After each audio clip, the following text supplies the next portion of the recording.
WNST, Towson, Baltimore, and Baltimore Positive. These are always the toughest segments of the year.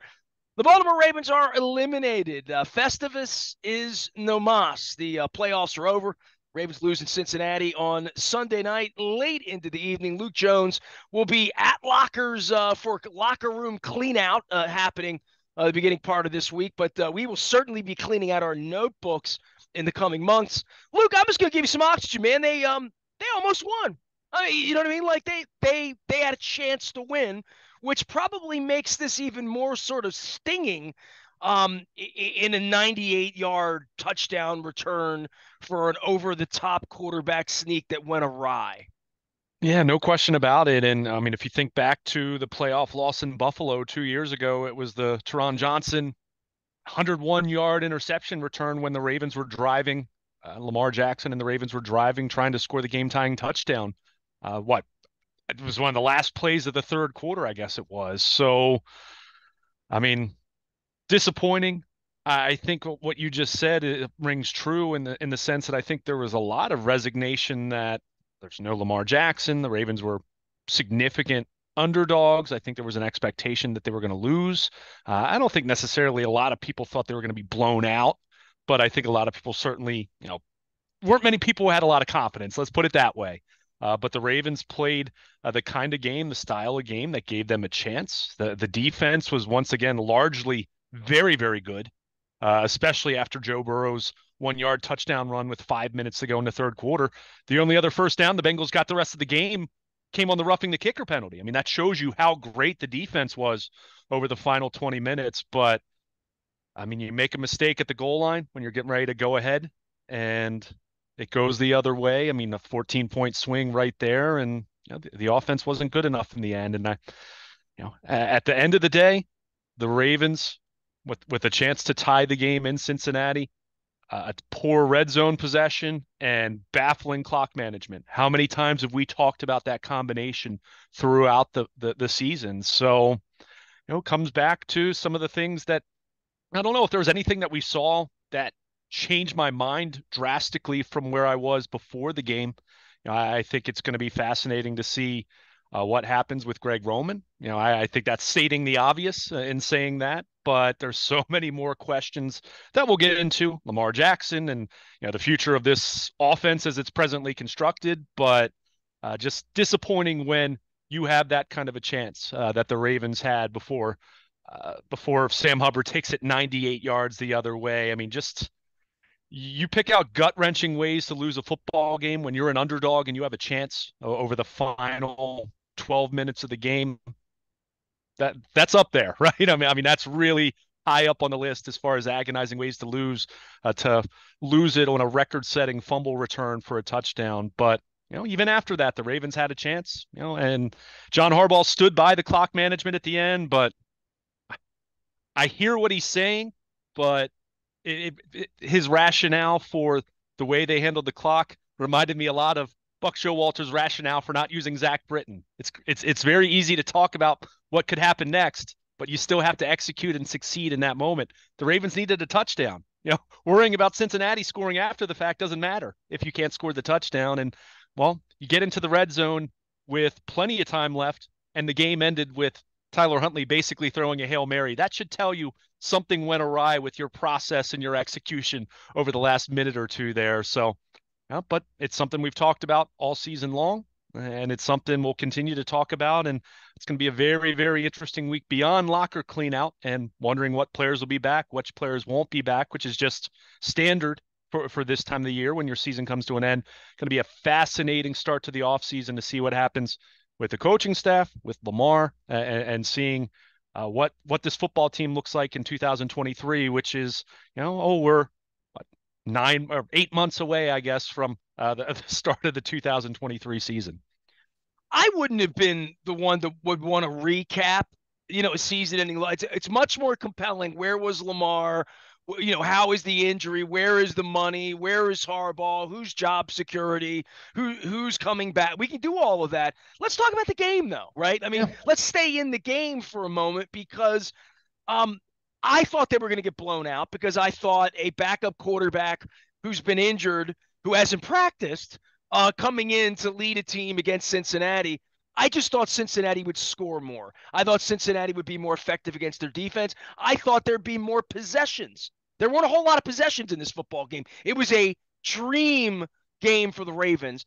And when I wrote my prediction, and I think I predicted 37-16 or something like that, really not that far off if they'd scored another touchdown at the end. But I would just say for me, and I pick on Harbaugh, and Harbaugh's a dishonest. I don't think he's a high integrity guy. Now, the longer that I've gone into this as a human being, watching him lie to me, all of that.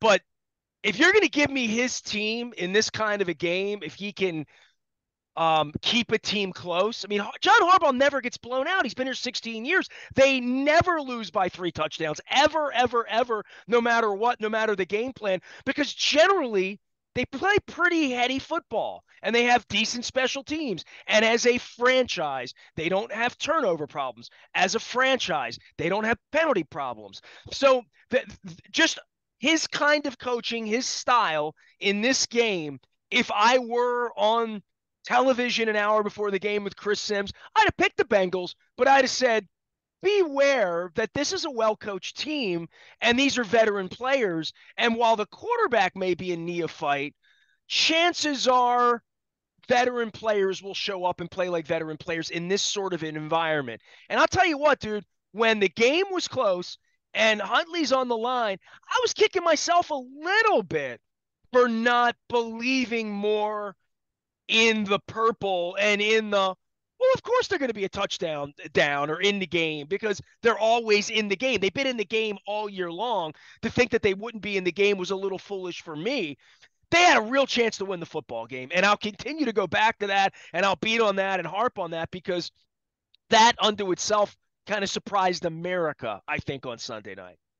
Yeah, I mean, we talked about this even at the end of last year, even as they lost 6 straight. I mean, other than what that kind of weird post-Christmas, lots of COVID going on. Obviously, they were decimated by injuries. That was the one game that got blown out down the stretch last year. They're always in games, and they've had a very high floor over the last few years. There's no question about that.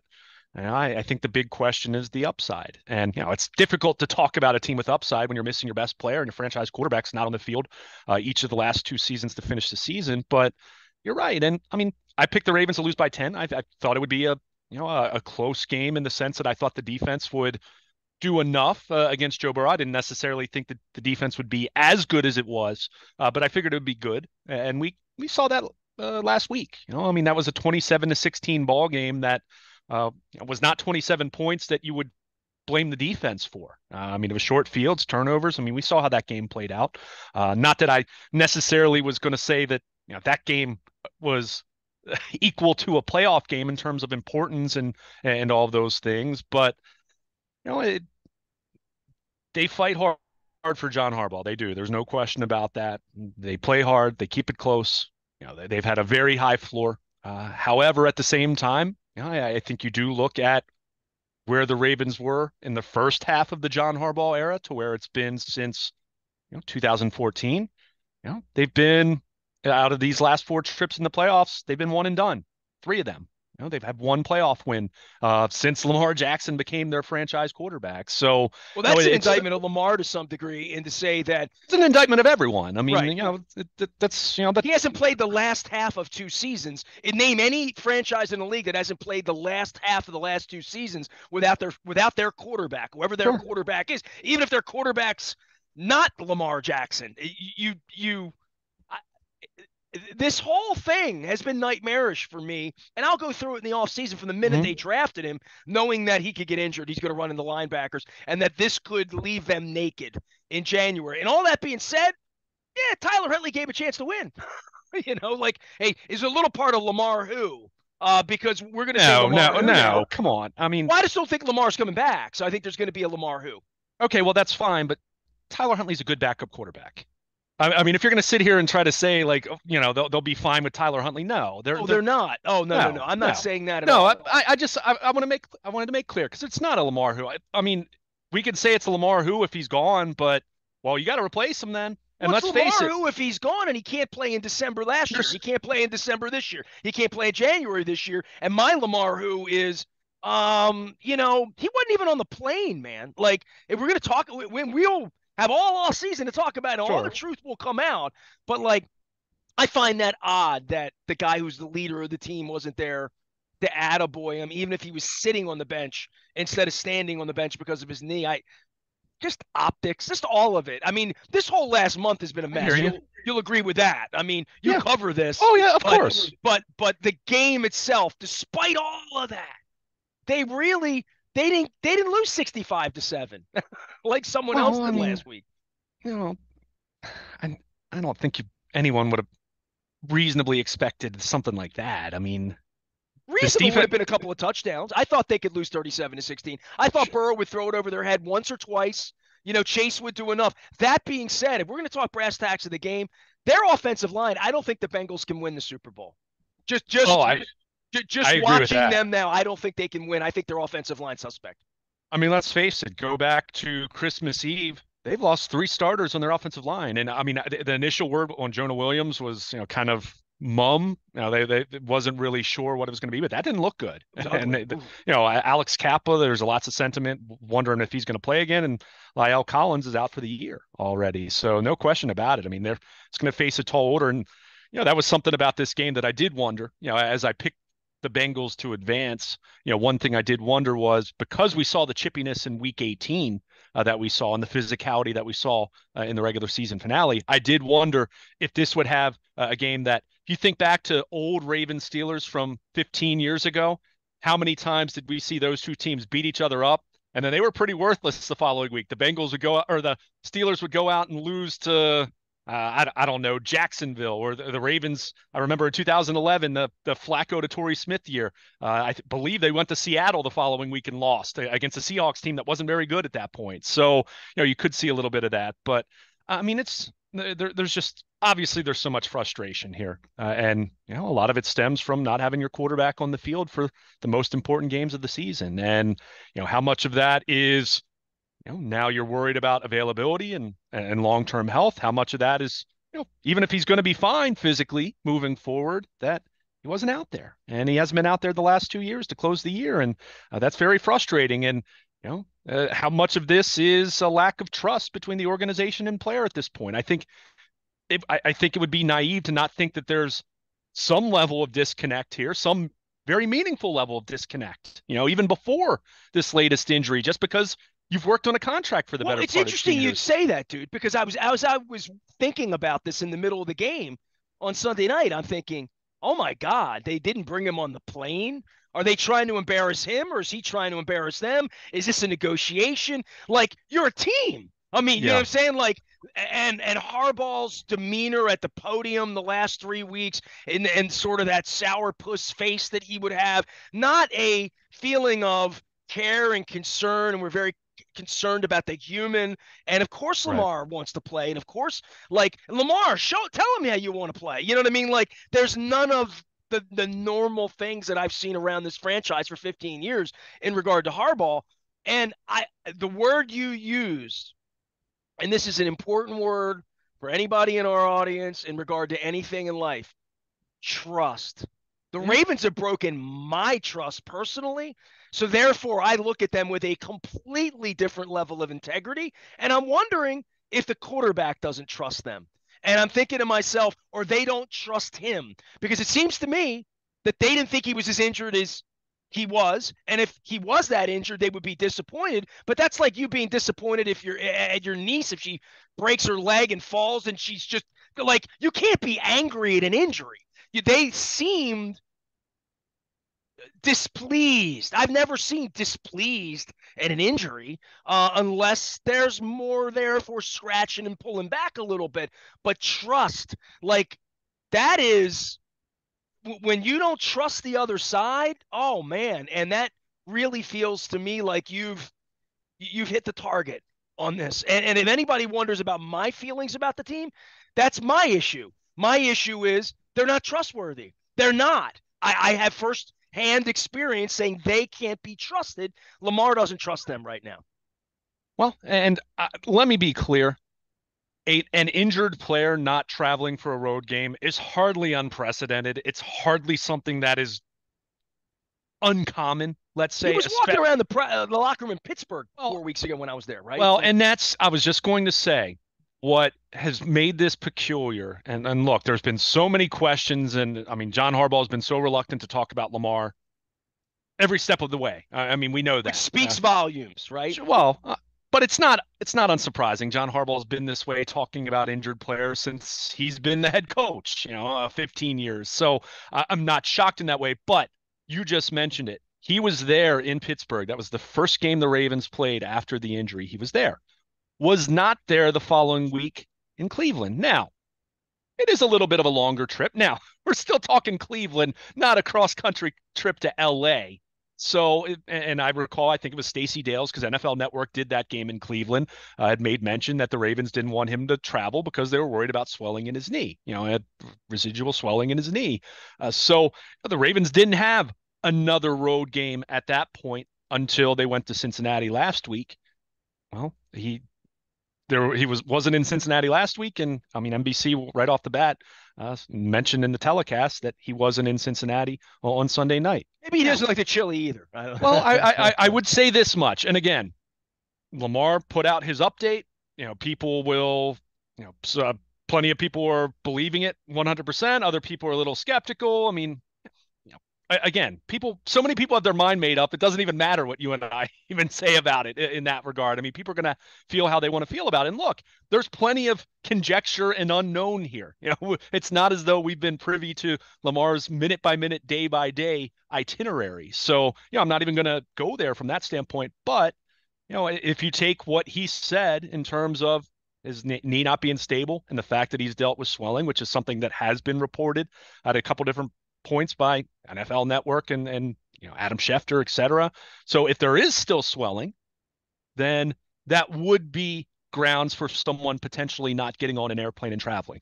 Now, again, people can take that how they want, and people will believe what they want to believe, feel how they want to feel about that. But certainly the optics of it, It's a real thing. The I mean, swelling I'm in not going to say, planes. By the way, have, yeah, have you ever been cut on and got on a plane? and that's my, I haven't, but that's my point. It sucks. But that's my point that it's not unheard of. I mean, Ronnie Stanley early in the season was not traveling to road games with them. I mean, he made his debut in week 5, I guess it was. He didn't travel the first couple games. And that because when a player is listed as questionable and then they're ruled out on Saturday, that is an NFL rule. If you have a road game and you do not travel with the team and you haven't been ruled out, you're then ruled out at that point. So, and we saw that Ronnie Stanley was downgraded in some of those early road games. So it's not unprecedented. Again, if he's still dealing with swelling, then that would be grounds for not traveling and not getting on an airplane. Whether he was going to be an option to play in Kansas City if the Ravens advanced by chance or not, that's not unheard of. But again, the optics of it, sure. I mean, I'm not going to sit here and say it's a good look. But I wanted to give that background at the very least for people who are wondering. And I had the same question and thought it was kind of peculiar right off the bat when he went to Pittsburgh and then wasn't in Cleveland the following week. Makes you wonder, was there not a setback necessarily, but was there a diagnosis that did end up being a little bit worse? Again, we're so quick, and I don't mean you and me, I mean in general, we're so quick on so many different issues on social media. That's why social media can be so toxic, that we take one side or the other, and we take one side as 100% truthful and the other side is, oh, you're just blatantly lying, when in many cases there's it's a sliding scale as far as where does the truth really fall. Was the injury downplayed a little bit by the Ravens? That wouldn't surprise me. It wouldn't be the first time that they've done that. And could Lamar Jackson be, I don't want to say exaggerating, or maybe be more concerned about it than what reality is? And then you do talk about the contract and business factors that are at work here. Is that plausible? Of course it is. You know what? That doesn't mean that I'm saying he's jaking it or that the Ravens have tried to sabotage him. I mean, there's nuance to it, and that's why this entire situation, going back 2 years now, it was 2 years ago when we started talking about a contract. He was eligible for an extension after that playoff loss in Buffalo. From that point on, they could talk turkey in terms of a long-term deal. So we're 2 years into this now. There's been a lot of nuance. There's been a lot of conjecture. There's been a lot of confusion, a lot of debate going back and forth, Well, a he's lot of done nothing to comments made. make the Ravens give him $250 million at this point by not playing at this point and not being. They seem unhappy with him, and John's tenor and John's demeanor and John's words and John's body language says to me that there's a lack of trust. That was your word, and that's the word I was going to use on Sunday night. Thinking, do you trust them, or are you honest, or do you have an honest relationship? And part of this, and I know this will be the truth, and Eric DeCosta will probably never speak to me again, and that's fine. But the truth is, without an agent, this is a very, very awkward circumstance when a player gets hurt. There is no buffer. There's no one else to communicate with other than his mother, I guess, and his girlfriend and him. And we've seen his lack of maturity. We've seen it. We've just seen it in general in social media, in the way all of this has been handled. And whatever advice he's getting, it's different than having an agent on the phone with Eric DeCosta, which is what Eric is used to, which is what the organization is used to, which is the way they do it. It's the way they play the game, negotiation wise, information wise, injury wise, relationship wise to some degree. That game is played through an agent, and without Yeah. that buffer, you get this. You get a lack of trust and a lack of communication because that direct contact between Eric DeCosta, John Harbaugh, and Lamar Jackson, it's not normal. It's not normal when there's no agent in there. Yeah. I mean, the one thing I will say is they made it work with Roquan Smith. I mean, he doesn't have an agent now. $100 He million speaks for contract. himself. Roquan Smith walks up to the podium, acts like an Sure, but adult, speaks in adult terms, and apparently that wasn't very difficult. They got it done. This and other thing's been a mess. right. And quick to point out here, $100 million contract for an off-ball linebacker, as lucrative as it is for an off-ball linebacker. It is an inside linebacker, not a franchise quarterback who's won a unanimous NFL MVP, right? I mean, it's a different animal for quarterbacks in general, right? I mean, agent, even if you have an agent, you're talking about lucrative money. And in this case, very unique circumstance with no agent and on the heels of the Deshaun Watson deal, as we talked about all off season. But, I think what's tough about this, though, is, if you're the Ravens, if you're Lamar Jackson, you got to put on a happy face because this isn't a case where the Ravens are just going to let him walk. I mean, they'd be dumb to do that. That would be a fireable offense to just let him hit free agency. So they're going to tag him, And they're also not going to beat him up and call him soft and say that he didn't have any will to play, because they're going to try to trade him and get every first round pick they can get out of him. I mean, however you want to play this out, whether you think there's still enough trust there to salvage this, and I'm not saying that there isn't, that scenario isn't possible here, but either way, you've got to put on a happy face and you got to try to make this work from that standpoint. Even if long term you both sides have made up their mind that they're not going to continue their long-term relationship. Even if you're made up your mind in that sense, you don't want to let the rest of the world know that. That's why it was funny to hear NFL Network and some of the national reports over the weekend that the Ravens were, saying Lamar's still their guy. I mean, of course they're going to say that.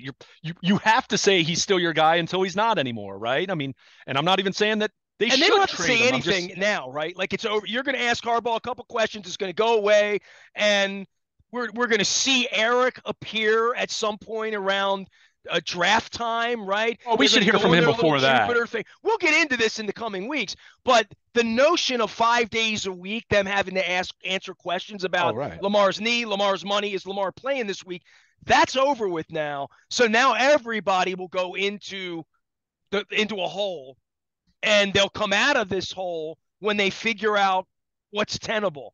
Who would want him? Where are we dealing him? Who can I talk to? What are we really going to get for him? Because I don't think they're at the point with Lamar, how much money do you want now? I don't think there is a negotiation now in regard to that, because whatever his value was a year ago, to them, he's worth less. To him, he's worth more. To him, you see how you played without me? To them, they're like, Yeah, we saw we played without you. That's why we're not giving you the money, because we played without you. So, man, these next 90 days, as much as I tried to stay to the game, Luke. We'll take a break here. We'll Oh, I come know. back and talk about the offseason. But the game was fascinating, and I don't want to let the game go, because Sure. we're going to get into all of the rest of this. Luke Jones is here. He will be in Owings Mills all week long, as long as they allow him, and they'll be cleaning lockers out, and there will be more playoff games this weekend. There will be more coaches hired this week. There will be Greg Roman situation. All of that is coming down the pike. But in the meantime, we're going to continue to talk about Sunday night's loss to the Cincinnati Bengals. The Ravens are eliminated. You can find Luke at Baltimore Luke. You can find me anywhere the internet is served. We're going to get the Maryland Crab Cake Tour presented by the Maryland Lottery in conjunction with our friends at Goodwill back out on, and Window Nation, I should say, 866 90 Nation. You buy two, you get two free, and you pay no financing for 5 years. That's even a better deal than they gave me, so go take advantage of that. We're going to get the Crab Cake Tour back out on the road next week. I'll have some more information on that coming up later on this week. In the meantime, it's all purple around here as the Ravens enter the off season. We are WNST, AM 1570, Towson, Baltimore, and we never stop talking Baltimore positive.